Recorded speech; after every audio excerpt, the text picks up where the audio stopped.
Donald Trump's realizing he's got to actually campaign. Obviously, we know Kamala Harris has to do some interviews. Donald Trump has to have some ideas. He may back out of the September 10th debate. I don't think he will, although I would like him to, because it is my birthday and I would like to celebrate it without hearing his name. But here he is. He's got a couple new ideas, people. Here we go. Iron Dome time. My proudest achievements in my first term was to create Space Force, the first new branch of the armed forces in over 70 years. It's a big deal.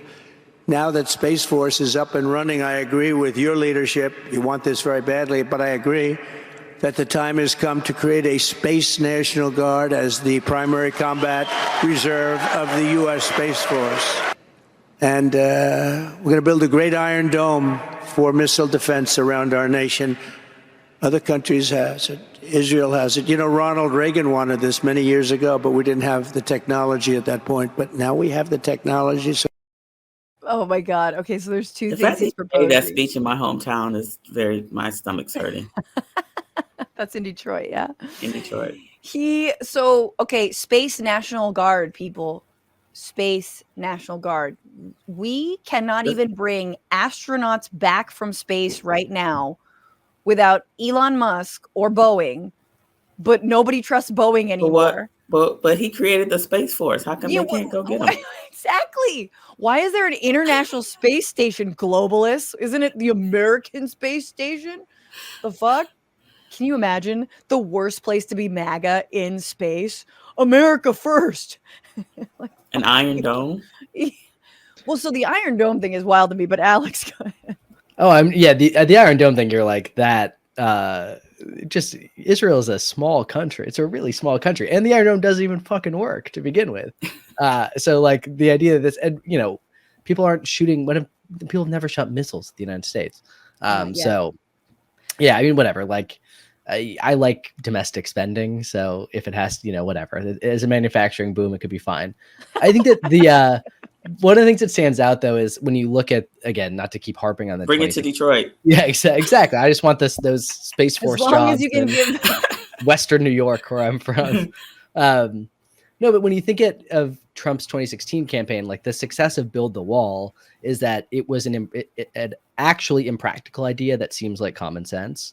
And so, but that is the kind of thing where you say, oh, we have this immigration problem, and if only we just built this giant wall, which the politicians won't do because of woke, then we'll stop this problem. And like, I see this and you see this and we all see this.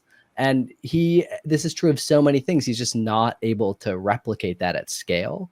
And so like the ideas are just fanciful, but they don't make any sense. And so I think in the campaign now, you just see a mix of things that he heard at Mar-a-Lago, talking to like whatever rich dumbasses are hanging out there. And then like, the green room where his policy, he has this room where, 24-year-old incels are turning out policy proposals. So that's why he's just talking about Bitcoin all the time now. And, there's no actual effort to try to seem like a normal guy anymore. And so it's one of the weirdest things because I think a lot of it is just that his brain is kind of like melted a little bit. Oh yeah.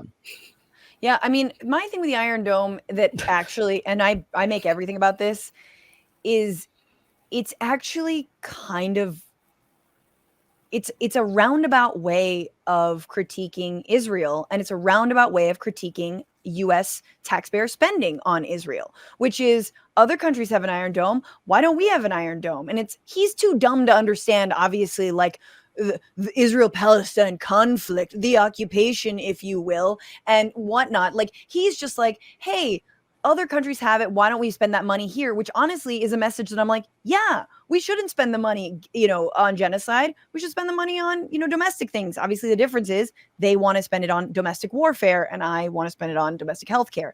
So like, but it annoys me because you can't even hear that much of a critique from leading Democrats anywhere when it comes to, gee, how come they have all this stuff and we don't? Anyway, here's his other idea, because don't forget, the melty brain is still very fascistic. And I found there was a bill from the early 1900s. We don't do bills like that anymore.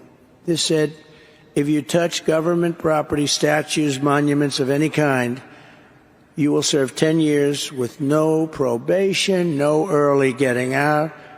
You go to jail for 10 years. Very simple. It was beautifully stated. It was like one paragraph. And it had dust on it. It was dusty. Nobody used it because we wouldn't do that because we become very soft. I bet you anything this bill is bullshit. It's very dusty. This bill does not exist.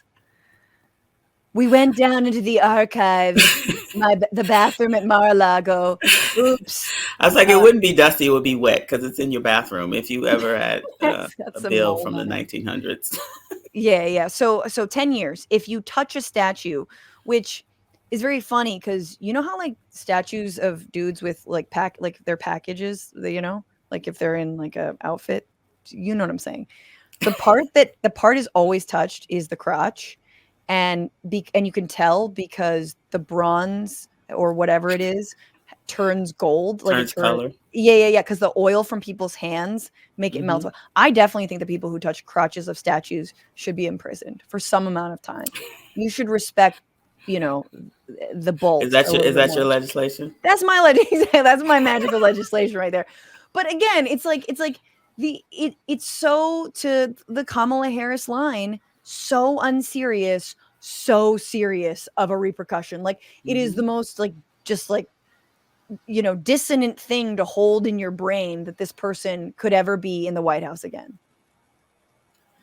Also, though, doesn't even get to like their big problem with like the George Floyd protests too, like Monument Square or whatever it's called in Richmond, right? Like that's not federal property, right? It's state and local property. You're just like saying things.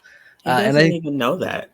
Yeah. And again, I think that this is one of the other things that I think is funny about the Trump campaign is that there are signs that they do look at polls. Like flag burning is really unpopular. People don't like flag burning. But it's not like there aren't single issue flag burner voters. And so by like building a campaign about this, you're much more likely to piss people off. And I think you see this with like so many, it's what happens when you bring in consultants who are like, they're ripping you off as there's like, and Trump who does everything himself. So he says, oh, well, this is an 80-20 issue. We're going to embrace the fake flag burner bill from the 1930s, which definitely isn't, or, the statue bill. It's definitely not a real thing. Yeah. It's a campaign that is fully off its rocker and in the worst ways. And yet, as we've been discussing, every polling sign that we have right now suggests that this race will be somewhere between the 2016 and 2020 campaign. And that's terrifying. Yeah, and especially all the ways that when Republican states and state legislatures have reined in expanded voting. Any expanded voting that happened in 2020 is all gone now. I think Greg Abbott has purged a bunch of voters from their voter rolls. That's critical. So again, we have to overwhelm the voter suppression. And they put all these people in place to certify the election that were election deniers. Absolutely. Which is going to be fun. Right. And if you want a poll worker, oh yeah, well, look out for your fucking life. Rudy Giuliani might, spend months of his life demonizing you. It's terrifying.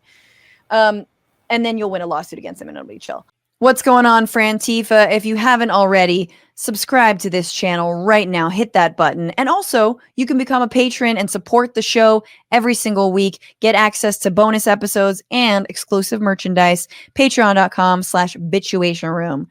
Do it.